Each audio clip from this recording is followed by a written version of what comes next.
बिस्मिल्लाहिर्रहमानिर्रहीम। अस्सलामु अलैकुम डियर स्टूडेंट्स, उम्मीद करता हूँ बेटा आप सब खैर ऑफिस से हैं। आपको फर्स्ट ईयर मैथमेटिक्स की क्लास में वेलकम। आज के लेक्चर में हम एक्सरसाइज 1.3 को स्टार्ट करने से पहले जो चंद एक बेसिक कॉन्सेप्ट्स हैं एक्सरसाइज 1.3 में इस्तेमाल होंगे उनके ऊपर डिस्कशन करेंगे। अगर आप कॉन्सेप्चुअली मैथमेटिक्स पढ़ना चाह रहे हैं तो फिर तो ये वीडियो आप देख सकते हैं, लेकिन अगर आपने जस्ट क्वेश्चन सॉल्व करने हैं तो आप इस वीडियो को स्किप कर सकते हैं और नेक्स्ट लेक्चर्स में एक्सरसाइज 1.3 को डायरेक्टली देख सकते हैं। लेकिन ये कॉन्सेप्ट है, ये आपका 1.3 में ये चीज़ें इस्तेमाल होंगी, तो शायद पॉसिबली अगर आप ये चीज़ छोड़ देते हैं तो आपको वहाँ पर ये चीज़ें जाकर तंग कर सकती हैं। देखें जी, कॉम्प्लेक्स पॉलिनोमियल्स क्या है। सबसे पहले देखते हैं पॉलिनोमियल क्या है। आपने 9th क्लास में 10th क्लास में आपका अलजबरा जो है वो शुरू हो जाता है। आप मिसाल के तौर पर लिखते हैं इस तरह क्वाड्रेटिक इक्वेशन लिखते हैं या क्वाड्रेटिक एक्सप्रेशन लिखते हैं like x square plus 5x plus 6। ठीक है, अब ये जो लिखी है सारी चीज़ मैंने, ये क्या है, ये एक एक्सप्रेशन है, अलजब्राइक एक्सप्रेशन। क्या कहूँगा इसे मैं? अलजब्राइक एक्सप्रेशन। अब इस अलजब्राइक एक्सप्रेशन को मैं पॉलिनोमियल भी बोल सकता हूँ। ठीक है, ये एक पॉलिनोमियल भी कहला सकती है। लेकिन अगर मैं लिखता हूँ x प्लस 1/√x, ठीक है, ये भी एक अलजब्राइक एक्सप्रेशन है, लेकिन ये पॉलिनोमियल नहीं है। तो फ़र्क क्या है दोनों में? पहली चीज़, एक तो उसमें देखें वेरिएबल आ रहा है दोनों में, वो आपको नज़र आ रहा है, यहाँ पर भी x है, ऊपर वाली चीज़ में भी x आ गया। ठीक है, अब नंबर अगर आप कहें इसमें नंबर नज़र नहीं आ रहा, चले मैं यहाँ नंबर लगाता हूँ, तो स्टिल उसके बाद भी अभी भी ये एक अलजब्राइक एक्सप्रेशन तो है, लेकिन अलजब्राइक पॉलिनोमियल नहीं है, ये एक पॉलिनोमियल नहीं है। पॉलिनोमियल होने के लिए दो शर्त हैं। पहली शर्त, एक तो उसमें आपके पास जो नंबर ऑफ टर्म्स हैं आपकी, ठीक है, वो फाइनाइट होनी चाहिए।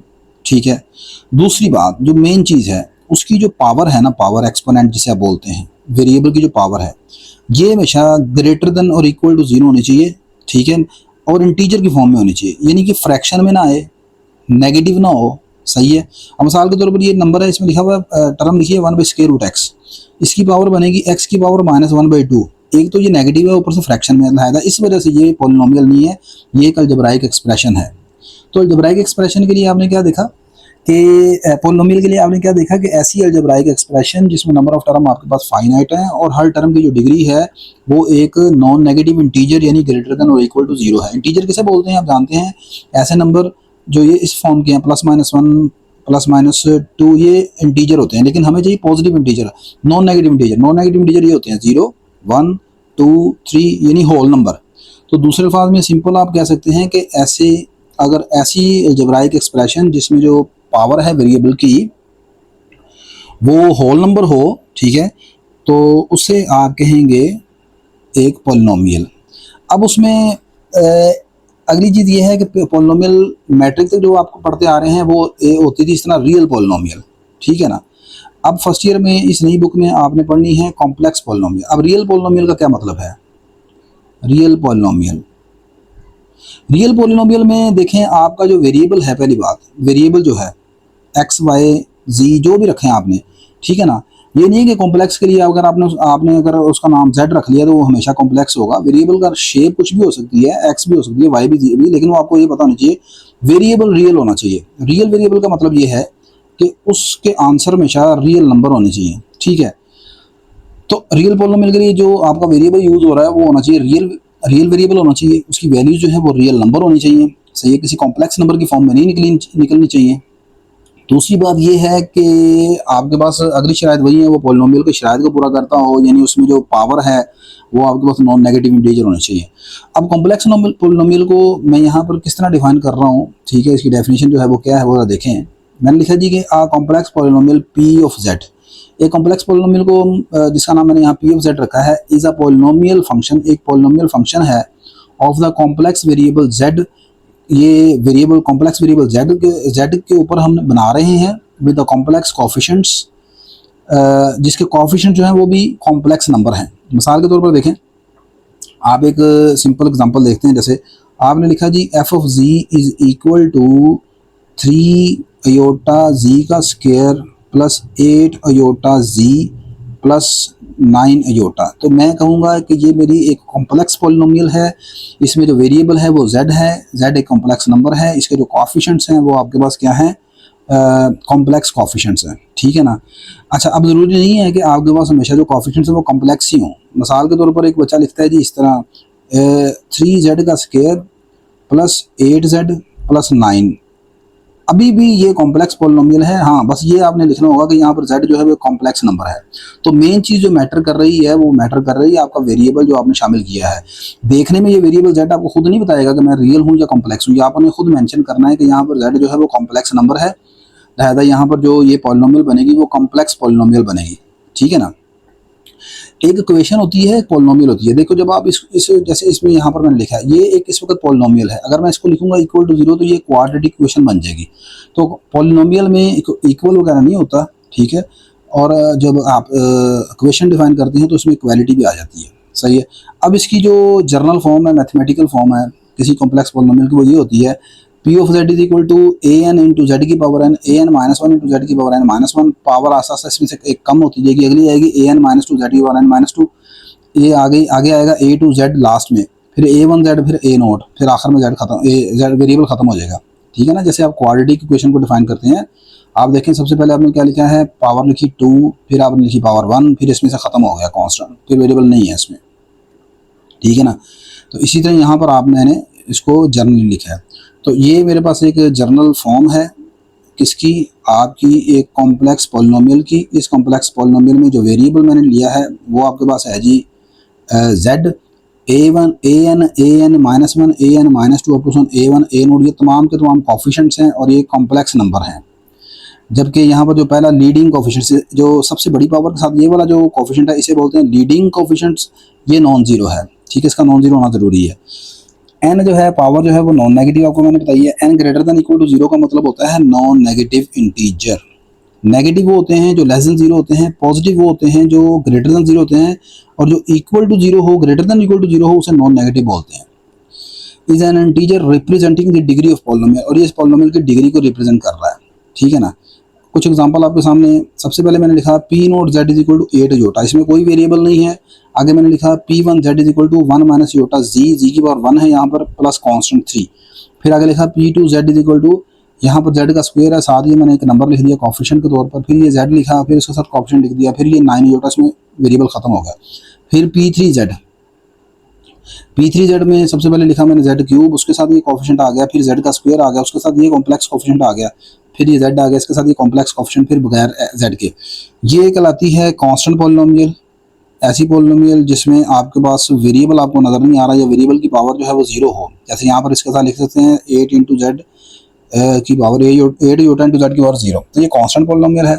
इसमें वेरिएबल की पावर 1 है तो ये लीनियर पॉलिनोमियल है। इसमें वेरिएबल की मैक्सिमम पावर 2 है तो इसे आप क्वाड्रेटिक पॉलिनोमियल कहेंगे। इसमें पावर 3 है तो इसे आप क्यूबिक पॉलिनोमियल बोलेंगे, ठीक है, क्यूबिक कॉम्प्लेक्स पॉलिनोमियल। आगे मैंने लिखा है are all the complex polynomial, ये तमाम की तमाम कॉम्प्लेक्स पॉलिनोमियल हैं। और आगे यही चीज़ें सारी जो मैं अभी आपको बता चुका हूँ।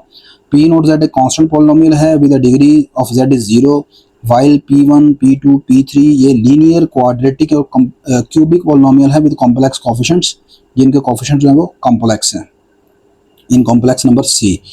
ये हो गया जी कॉन्सेप्ट आपके पास कॉम्प्लेक्स पॉलिनोमियल का। आगे आपकी बुक में ये एक इंपॉर्टेंट चीज़ है फंडामेंटल थ्योरम ऑफ अलजेब्रा, ठीक है, इसकी डेफिनेशन भी आपको पेपर में पूछी जाएगी ज़्यादातर इंशाल्लाह। इंपॉर्टेंट चीज़ है, कहता है अकॉर्डिंग टू दिस थ्योरम, इस थ्योरम के मुताबिक a polynomial of degree n greater than equal to 1, हर वो पॉलिनोमियल जिसकी डिग्री 1 या 1 से ज़्यादा है, has exactly n roots in the complex number system, उसके लाजमन n रूट्स निकलेंगे, यानी उसके n आंसर होंगे कॉम्प्लेक्स नंबर सिस्टम में, ठीक है ना। मिसाल के तौर पर यहाँ पर जैसे मैं आप सिंपल एक क्वाड्रेटिक इक्वेशन को सॉल्व करते हैं, like x square minus 5x plus 6 equal to 0, ये एक मैंने लिखी है quadratic equation in real variables x। आप इसे जब सॉल्व करेंगे आप कैसे लिखते हैं, आप लिखते हैं x square minus 3x minus 2x plus 6 equal to 0। यहाँ से आप लिखते हो x माइनस 3 माइनस 2 कॉमन आ गया, x माइनस 3 इक्वल टू 0। यहाँ से आएगा x minus 2 into x minus 3 equal to 0। यहाँ से x की एक वैल्यू आ गई 2 और एक वैल्यू आ गई 3। ये जो दो नंबर निकले हैं 2 और 3, ये क्या कहलाते हैं, ये इसके रूट्स कहलाते हैं। क्या कहलाते हैं, रूट्स। और इनके जो आंसर 2 और 3 निकले हैं, ये किस किस नंबर सिस्टम से बिलोंग कर रहे हैं, किस सेट से बिलोंग कर रहे हैं। आप कहेंगे जी 2 और 3 दोनों रियल नंबर हैं, रियल नंबर सिस्टम से बिलोंग करते हैं। हाँ, ये कॉम्प्लेक्स नंबर भी बन सकते हैं, क्योंकि हर रियल नंबर एक कॉम्प्लेक्स नंबर होता है। Every real number is a complex number, ये याद रखिएगा, बाद में शुरू में बता के आया हूँ आपको।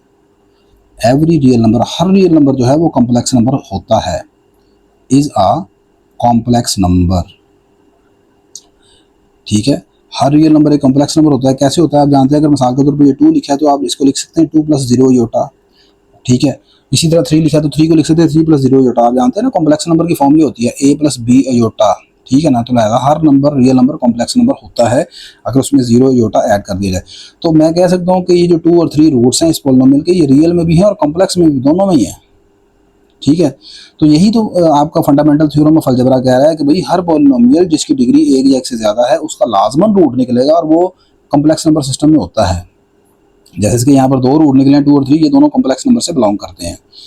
ठीक है, अच्छा, complex polynomial as a product of linear factor. अगली चीज़ इसमें आपने ये सीखना है कि अगर आपको कोई कॉम्प्लेक्स पॉलिनोमियल दी हो तो उसके आप बना सकते हैं, उसे उसे उसके उसकी फैक्टराइजेशन कर सकते हैं सिंपल वर्ड्स में। ठीक है, उसके लीनियर फैक्टर के तौर पर उसे उसके प्रोडक्ट में लिख सकते हैं। जैसे यहाँ पर देखें, मैंने इसके 2 फैक्टर बनाए ना, इस जो आपके पास क्वाड्रेटिक इक्वेशन है, इसके मैंने 2 फैक्टर बनाए हैं, x-2 x-3।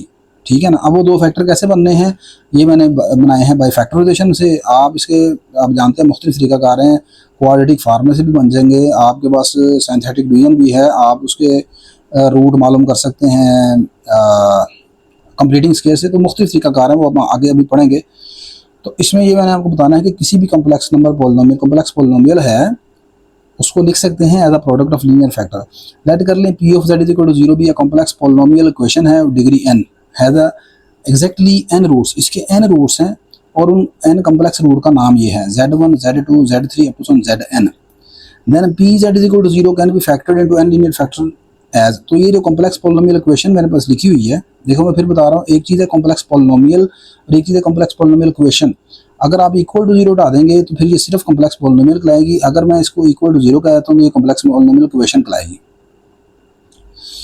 अच्छा, तो अब इसकी जो इसके फैक्टर बनेंगे वो कैसे बनेंगे, सिंपल। इसका पहला रूट z1 है, तो पहले मैं इसको लिखूंगा z - z1, एक ये फैक्टर बनेगा इसका। अगला रूट इसका z2 है तो इसका फैक्टर बनेगा अगला z - z2। फिर इसी तरह चलता जाएगा, आखिरी रूट इसका बनेगा z - zn = 0। फॉर एग्जांपल, ये मेरे पास एक पॉलिनोमियल इक्वेशन है, सेकंड पॉलिनोमियल दी हुई है, सेकंड डिग्री पॉलिनोमियल है। मैंने कहा जी अगर आप रूट निकालें, अब रूट कैसे निकालना है, जब रूट निकालना है तो इसको फिर आपने 0 के इक्वल पुट कर लेना है। अब 0 के इक्वल पुट किया, आप जानते हैं इसको ऐसे लिख सकते हैं आप, z का स्केयर माइनस 3 योटा का स्केयर, 3 योटा का स्केयर ओपन करेंगे, ये +9 हो जाएगा। अब इस पर आप फार्मूला लगा दें a - b का, ये आ जाएगा z - 3 iota into z + 3 iota. इसको अगर आप 0 के इक्वल पुट कर देते हैं तो यहाँ से एक z की वैल्यू आएगी 3 योटा आएगी -3 योटा।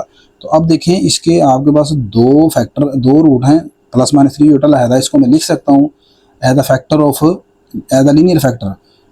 पहला फैक्टर आएगा, पहला रूट है अगर 3 योटा तो उससे एक फैक्टर बनेगा z - 3 योटा। अगला रूट है -3 योटा, तो उससे बनेगा z + 3 योटा। अच्छा देखो, यहाँ पर याद रखना, अगर आपका पहला रूट है 3 योटा, इसको इधर ले जाएंगे, ये आएगा z - 3 योटा, एक फैक्टर ये बन जाएगा। अगला रूट है z = -3 योटा, इसको जब आप उधर लेके आओगे तो ये बनेगा z + 3 योटा। ठीक है, तो ये इस पॉलिनोमियल के 2 फैक्टर बने।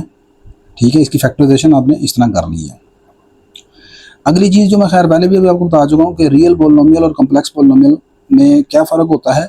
Real polynomial has a both real coefficient and a real variable. एक जो रियल पॉलिनोमियल होती है उसके जो कोफिशिएंट्स होते हैं वो भी रियल होते हैं और उसके वेरिएबल भी रियल ही होता है। फॉर एग्जांपल, ये एक पॉलिनोमियल लिखी है मैंने, आप देखें कि इसमें जो कोफिशिएंट्स मैंने इस्तेमाल किए हैं वो कौन कौन से हैं, 3, 8, 9, ये तमाम का तमाम रियल नंबर हैं। और इसमें जो वेरिएबल इस्तेमाल हो रहा है x, वो भी मैंने कहा यहाँ रियल है।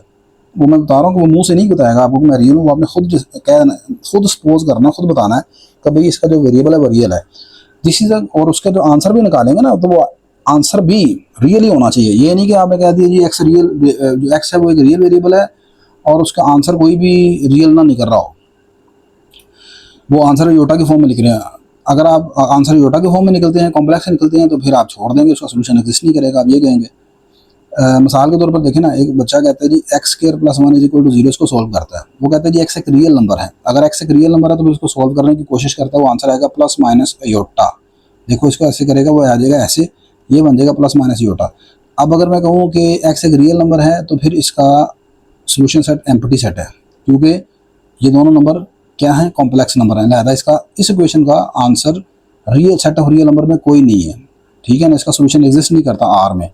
हाँ, अगर मैं कहूँ कि ये एक्स जो है यहाँ पर कॉम्प्लेक्स वेरिएबल है, तो अब इसका आंसर जो निकलेगा वो सोल्यूशन सेट एम्प्टी नहीं होगा, वो ये आएगा प्लस माइनस योटा। तो ये डिपेंड करता है कि आपने एक्स को कौन सा वेरिएबल मानकर चले हैं। अच्छा, अब ये मैंने बताया कि रियल जो पॉलिनोमियल है उसमें आपके एक तो कोएफिशिएंट्स रियल होने चाहिए और दूसरा ये कि वेरिएबल आपका रियल होना चाहिए। जबकि complex polynomial must have a complex variable.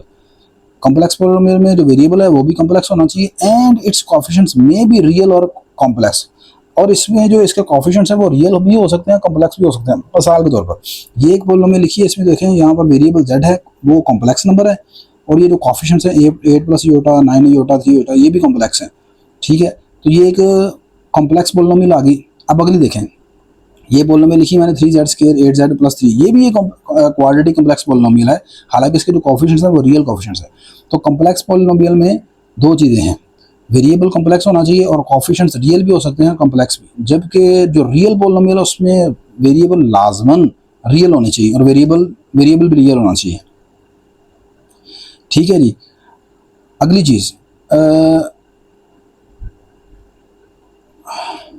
चलें, ये इंशाल्लाह हम अगले लेक्चर में डिस्कस करने के, आज के लेक्चर में इतना ही काफ़ी है। तो आज के लेक्चर में आपने ये देखा है कि रियल और कॉम्प्लेक्स पॉलिनोमियल में क्या फ़र्क होता है, ठीक है। आपने ये देखा कि किसी भी कॉम्प्लेक्स पॉलिनोमियल को आप उसके फैक्टर कैसे बनाते हैं, सही है। आपने ये सीखा कि फंडामेंटल थ्योरम ऑफ अलजेब्रा क्या बता रहा है आपको, ठीक है। तो आई होप कि ये चीज़ें थोड़ी सी थ्योरेटिकल हैं, ये समझ आ जाए तो अच्छी बात है, ना समझ आए तो चलें, खैर कुछ ना कुछ अगर 50% भी आपको समझ आ जाए तो आपके समझे कि थ्योरेटिकल चीज़ें आपको थ्योरी में आपके इजाफा हो जाएगा। ये इंशाल्लाह फिर आपके एक्सरसाइज 1.3 जो है उसमें चीज़ें आपकी फ़ायदेमंद होंगी। मिलते हैं इंशाल्लाह नेक्स्ट लेक्चर में, अपनी दुआ में याद रखिएगा। अल्लाह हाफ़िज़।